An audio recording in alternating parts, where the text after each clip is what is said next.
నమస్తే, నేను డాక్టర్ రమాదేవి. ఎండలు చాలా ఎక్కువగా ఉంటున్నాయి కాబట్టి ఈసారి గర్భిణీ స్త్రీలు జాగ్రత్తగా ఉండాలి. బిడ్డ తల్లి ఆరోగ్యంగా ఉండాలంటే ముఖ్యంగా ఎండకి ఫస్ట్ ఎఫెక్ట్ అయ్యేది గర్భిణీ స్త్రీలే. ప్రమాదాలు జరిగేది గర్భిణీ స్త్రీలలోనే. ఈ విషయాలన్నిటి కూడా నేను ఈ వీడియోలో మాట్లాడతాను. ఎందుకు గర్భిణీ స్త్రీలకే ఎక్కువ వాళ్ళు ఎలాంటి జాగ్రత్తలు తీసుకోవాలి అనేది నేను ఈ వీడియోలో మీకు పూర్తిగా చెప్తాను. ముందుగా గర్భిణీ స్త్రీలకే ఎక్కువ ప్రమాదం అని అన్నారు కదా. ఎందుకు అనంటే గర్భిణీ స్త్రీలలో మామూలుగానే కోర్ బాడీ టెంపరేచర్ అనేది కొద్దిగా ఎక్కువ ఉంటుంది.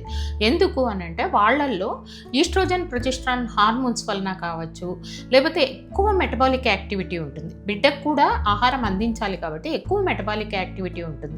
మెటబాలిక్ యాక్టివిటీ వలన హార్మోన్స్ వలన హీట్ జనరేట్ అయ్యి కాబట్టి ముందుగానే వాళ్ళకి వేడి ఉంటుంది. ఇంకా కొద్దిగా వేడికి వాళ్ళు ఎక్స్పోజ్ అయినా కూడా ప్రమాదం జరిగే అవకాశం ఉంది. ఎలాంటి ప్రమాదాలు జరగచ్చు? ఒకటి డీహైడ్రేషన్. మామూలుగా మనకేమైతే బాగా ఎండకి వెళ్ళామని డీహైడ్రేషన్ వస్తుంది. డీహైడ్రేషన్ బాడీలో వాటర్ లెవెల్స్ తగ్గిపోతాయి. దాని లక్షణాలు ఎలా ఉంటాయి? కళ్ళు తిరిగినట్టు ఉంటుంది, అలసటగా ఉంటుంది, తలనొప్పి వచ్చినట్టుగా ఉంటుంది, తల తిరిగినట్టుగా ఉంటుంది.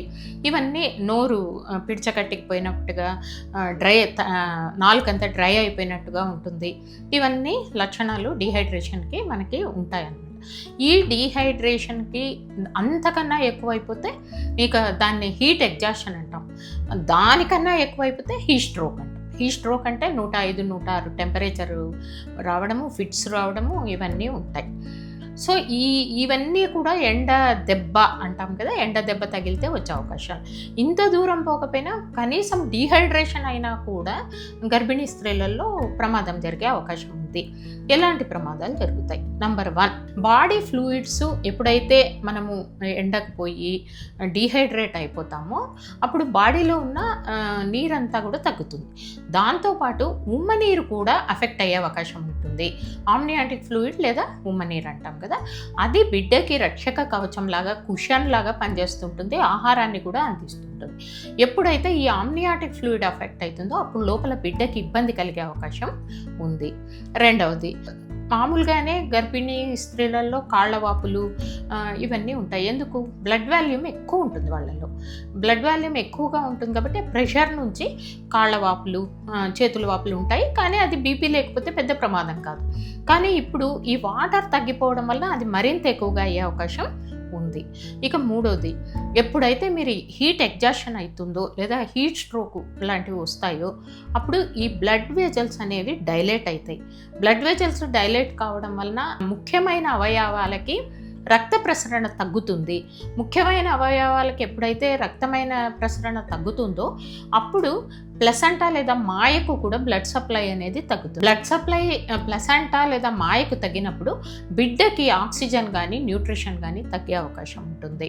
అట్లాగనే ముందుగానే యుట్రైన్ కాంట్రాక్షన్లు అంటే ముందుగానే నొప్పులు వచ్చేసి నెలలు నిండకుండానే కాన్పు అయ్యే అవకాశం కూడా ఉంటుంది. ఇవన్నీ ఇబ్బందులు జరిగే అవకాశం ఉంది.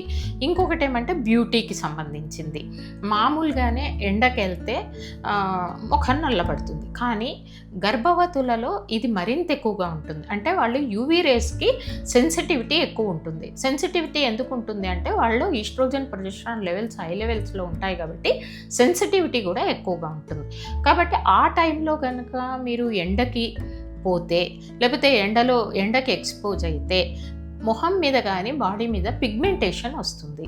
ఆ పిగ్మెంటేషన్ నల్లని మచ్చల్లాగా లేకపోతే మంగు మచ్చల్లాగా మారే అవకాశం ఉంటుంది. ఇవన్నీ ఇబ్బందులు ఉన్నాయి కాబట్టి మీరు ఎండాకాలం బయట ఎక్స్పోజ్ కాకుండా ఉండాలి. ఎలాంటి జాగ్రత్తలు తీసుకోవాలి? నంబర్ 1, కూల్గా చల్లగా ఉండే ప్రాంతాల్లోనే ఫ్యాన్ ఉన్న చోట ఉండాలి. లేకపోతే మీరు వంట ఏదన్నా చేయాలన్నా కూడా పోయి హీట్కి కూడా ఎక్కువ ఎక్స్పోజ్ కాకోకుండా అది ఎర్లీ మార్నింగ్ కానీ సాయంత్రాలు కానీ చేసుకునే రకంగా ఉండాలి. రెండవది, ఒకవేళ బయటికి పోవాల్సి వస్తే ఉదయం 10 గంటల నుంచి సాయంత్రం 4 గంటల వరకు కూడా బయటికి పోకుండా ఉండడం మంచిది. మూడవది, ఉద్యోగం చేసే మహిళలు లాంటి వాళ్ళు ఉంటారు, అట్లా బస్సులు ఎక్కి వెళ్ళే వాళ్ళు ఉంటారు. అలాంటి ప్రయాణాలు చేయాలా అనుకున్నప్పుడు ఖచ్చితంగా ఒక వాటర్ బాటిల్ మీరు దగ్గరగా పెట్టుకోవాలి. అట్లాగే పెద్ద హ్యాట్ లాంటిది, గాగుల్స్ లాంటివి ఇలాంటివి లేదా గొడుగు లాంటివి బయటికి వెళ్ళేటప్పుడు తీసుకొని వెళ్ళాలి. అట్లాగే వర్కింగ్ ప్లేస్లో కూడా మీరు అదే రకంగా కూర్చొని ఉండకుండా ఉద్యోగులైన మహిళలు అయితే గంటకు ఒకసారి లేచి కొంచెం తిరగడం వలన రక్త సరఫరా కొద్దిగా మెరుగుపడుతుంది. అట్లాగే రిమైండర్ పెట్టుకొని గంటకు ఒక గ్లాస్ వాటరు, మజ్జిగను, లేకపోతే నిమ్మరసము ఇలాంటివి, లేకపోతే కొబ్బరి నీళ్ళు ఏదో ఒకటి తాగే ఏర్పాట్లు మీరు చేసుకోవాలి. ఇవన్నీ కనుక చేసుకుంటే ఈ సమ్మర్లో ఏ ఇబ్బందులు లేకుండా మీరు హాయిగా తల్లి బిడ్డ ఆరోగ్యంగా ఉండే అవకాశం ఉంది.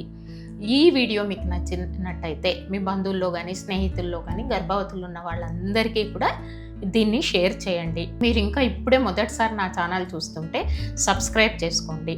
ఇంకొక వీడియోతో మళ్ళీ కలుసుకుందాం. అంతవరకు సెలవు. నమస్తే.